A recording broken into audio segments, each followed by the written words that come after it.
So hello বন্ধুরা, আজকে আমি আর আমার মা মিলে বাটা মাছের ঝোল রান্না করব। প্রথমেই বাটা মাছগুলো আঁশ ছাড়িয়ে হলুদ আর লবণ মাখিয়ে রেখে দেওয়া হয়েছিল 10-15 মিনিট।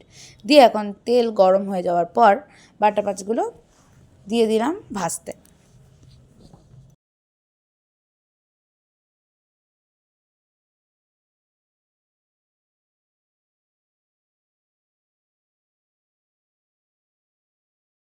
প্রায় দেখছি এখন ভাজা হয়ে গেছে, তাই এখন উল্টালাম। উল্টো দিকটাও ভেজে নেব ভালো করে। ভাজা হয়ে গেছে, এবার তেলের মধ্যে কালো জিরে ফোড়ন দিয়ে দিলাম। কালো জিরে ফোড়ন দিয়ে আদা, ধনে পাতা আর লঙ্কা দিয়ে একটা পেস্ট বানিয়ে রেখেছিলাম আমরা মিক্সিতে, এখন ওটা দিয়ে দিল আমার মা। দিয়ে দেওয়ার পর ভালো করে মশলাটা কষতে হবে, না কষলে মশলার কাঁচা গন্ধটা থেকে যাবে। এবার মশলা থেকে যা মিক্সার গ্রাইন্ডারে যেরকম জল টল দিয়ে পরিষ্কার করে এটার মধ্যে দিয়ে দেওয়া হলো। ভালো করে মশলাটাকে কষে হতে হবে।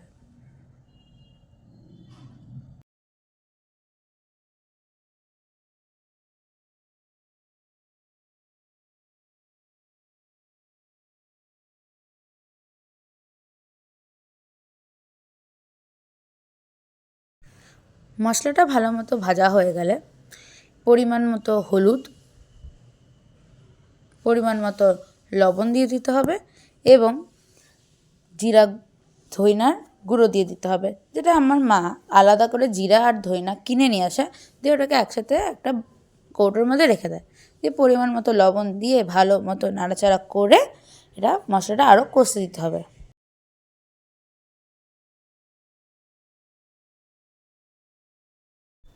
ভালোভাবে মশলাটা কষা হয়ে গেলে যখন তেল ছাড়বে তখন পরিমাণ মতো একটু জল দিয়ে দিতে হবে।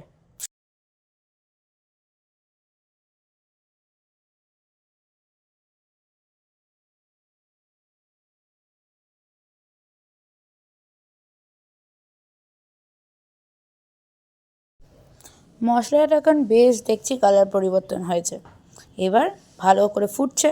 এবার আমার মা একটুখানি এখানে জল দিয়ে দেবে।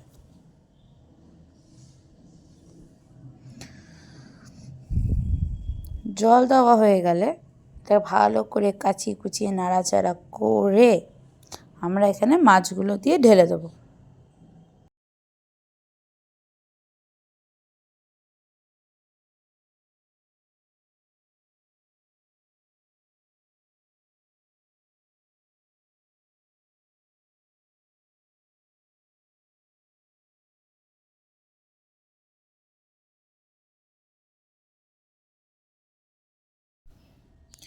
দেখতেই পাচ্ছেন ঝোলটা বেশ ফুটছে, এইবার মাছগুলো দিয়ে দিতে হবে। মা এবার মাছগুলো একের পর এক দিচ্ছে, দিয়ে ভালো করে ফুটাতে হবে, ফুটিয়ে দিয়ে নামিয়ে নিতে হবে।